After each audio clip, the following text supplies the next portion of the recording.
¿Qué tal? Muy buenas a todos y a todas. Bienvenidos a un nuevo vídeo de este canal. En el vídeo de hoy vamos a continuar, ¿no?, con esta serie de historia de la filosofía que venimos haciendo en el canal. En el vídeo anterior veíamos dos de las corrientes de pensamiento más importantes de la etapa helénica, como fueron el epicureísmo y el estoicismo, y en este vídeo vamos a ver pues probablemente las que son las otras dos corrientes de pensamiento más identificables de este periodo, ¿no? Por una parte los escépticos, la corriente de pensamiento escéptica, y por otro lado los cínicos, ¿no? Bueno, en el vídeo anterior ya comentamos un poco cuál era el contexto histórico en el que se desarrollan todas estas corrientes, que es un contexto donde se produce la progresiva desintegración de las polis griegas, ¿no? Y en ese sincretismo y en ese cosmopolitismo que fue todo el periodo helénico, con ese, digamos, crisol de culturas donde se juntaron las culturas macedónicas, la persa, egipcia, etcétera, etcétera, pues de alguna manera se produce una crisis de identidad, ¿no?, por la cual de alguna manera se refundan todas las bases filosóficas que habían sido hegemónicas y tradicionales durante la etapa clásica, ¿no? Es decir, se produce una nueva forma de entender la filosofía, donde la visión comunitaria y social y enfocada, digamos, a la dedicación de la polis, como habíamos visto con Platón y Aristóteles, se quiebra, y lo que aparece en este contexto es una concepción de la filosofía mucho más centrada en la ética personal y en la búsqueda de lo que los helénicos llamaban la ataraxia, ¿no?, es decir, la imperturbabilidad del alma, ¿no? De esta manera, todas estas corrientes que estamos viendo tendrían como objetivo fundamental ver cómo se puede garantizar, ¿no?, el bienestar personal, el bienestar particular, ¿no?, y lo que llamaban, como digo, la ataraxia, ¿no?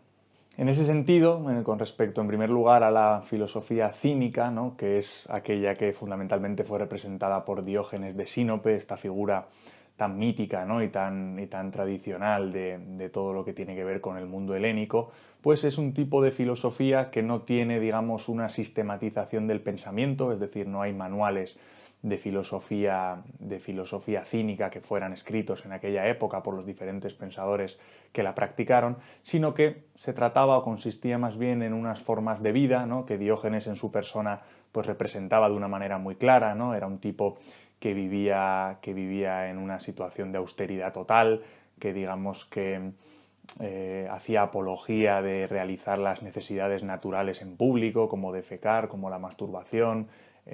criticaba permanentemente esa concepción materialista que tenía la burguesía de su época. Está también la típica anécdota esta, ¿no?, de cuando Alejandro Magno fue a visitarle y le preguntó, le pidió que le pidiera lo que quisiera, que él se lo iba a conceder, y simplemente pues le respondió que por favor si se podía apartar, que le estaba tapando el sol, ¿no? Esto muestra un poco en particular la manera de entender la vida de Diógenes, pero también en general cuál era toda esta concepción del mundo que tenían los cínicos, ¿no?, por la cual no le otorgaban una importancia sustancial a lo mundano, ¿no? Bueno, de alguna manera Diógenes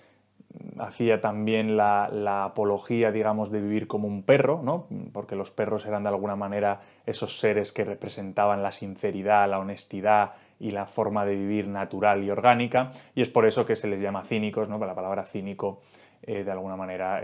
pues proviene del griego, ¿no?, del griego perro, ¿no?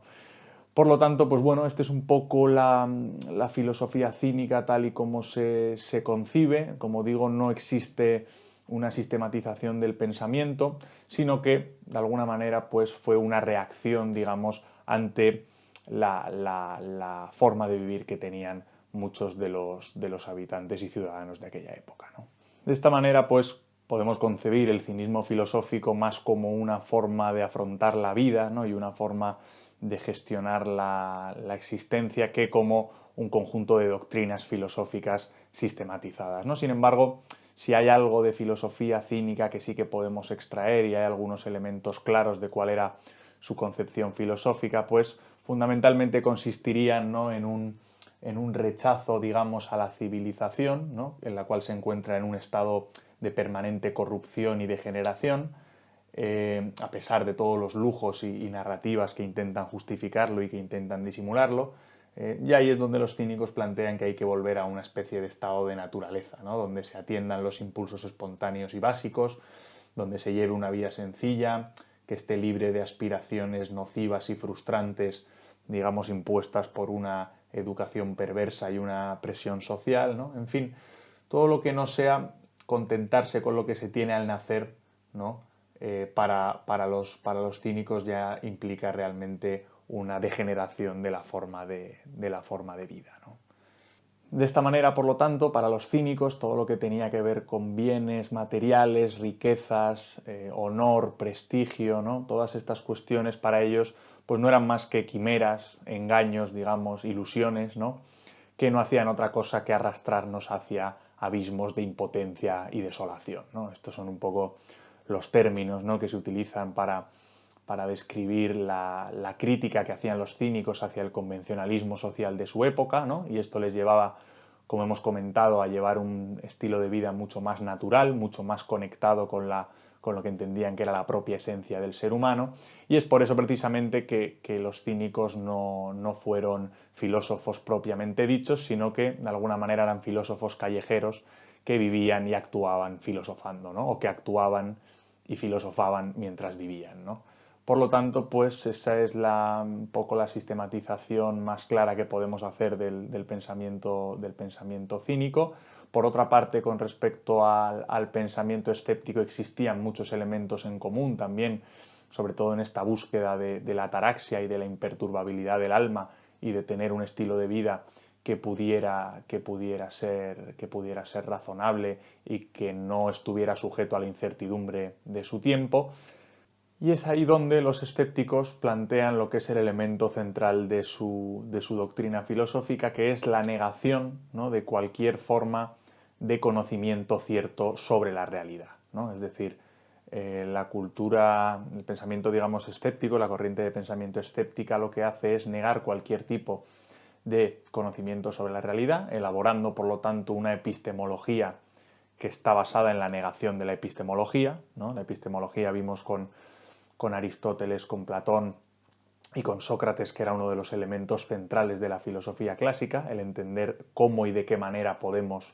comprender la realidad. Y la cultura escéptica, digamos, que tendrá ese elemento de innovación, ¿no?, y de rasgo propio y característico, que es el de hacer una asociación entre la negación del conocimiento y la ética individual, ¿no? Y todo esto, por lo tanto, lo que genera es que también incluso se cambia la concepción de lo que debe ser un filósofo, ¿no? El filósofo ya deja de ser esa figura intelectual y teórica que busca comprender el fundamento de las cosas y el conocimiento de la realidad, sino que el filósofo pasa a ser una persona que sabe y busca y pretende simple y llanamente vivir bien, ¿no? De esta manera, pues los fundamentos principales del pensamiento escéptico pues se centran en esto, ¿no?, en la duda y la suspensión del juicio en relación con las afirmaciones y el conocimiento, argumentando precisamente que no se puede alcanzar ninguna certeza absoluta, ¿no? Esto les lleva de alguna manera a evitar el dogmatismo, a fomentar, digamos, una actitud de humildad epistémica, ¿no?, donde todo está sujeto a duda, ¿no? Por eso utilizamos hoy la categoría escéptico, ¿no?, para efectivamente dar a entender exactamente eso. Y esto pues les permite promover un enfoque crítico, reflexivo, ¿no?, sobre el conocimiento y las creencias, ¿no?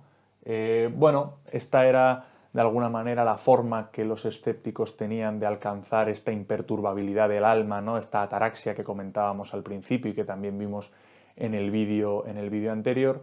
Y a diferencia de los cínicos, pues estos escépticos no tenían un modo de vida, digamos, particularmente definido, sino que simplemente pues se centraban precisamente en alcanzar la calma y la paz interior por medio de precisamente ser escépticos, ¿no?, por medio de negar que existe un conocimiento verdadero sobre la realidad, ¿no?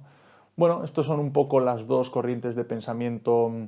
las otras dos, digamos, corrientes de pensamiento importantes de la época helenística. Como vemos, todas ellas muy centradas en lo mismo, que era un poco el progresivo abandono ante el descontento que les generaba ver el mundo que veían, pues buscan de alguna manera, por medio del pensamiento, de la reflexión y de la forma de vivir, pues garantizarse individualmente, y también me imagino que las comunidades que les acompañaban a estos grandes de alguna manera representantes como Diógenes, etcétera, etcétera, y todos ellos pues al final lo que pretendían era dar un poco respuesta a lo mismo, ¿no? Que era una respuesta a, bueno, pues todo ese dolor, toda esa inquietud, incertidumbre y ansiedad que le generaba el mundo de lo real, ¿no? El mundo que les rodeaba. Así que bueno, si os ha gustado estos vídeos, ¿no?, sobre el periodo helénico, con este cerramos todo lo que tiene que ver con la filosofía griega. A partir de ahora ya entraremos en materia ya con la filosofía romana y con todo lo que fue los orígenes y la expansión del cristianismo, que dio pie a todo lo que conocemos como la Edad Media, 1000 años dominados completamente por el pensamiento cristiano. Pues bueno, si queréis seguir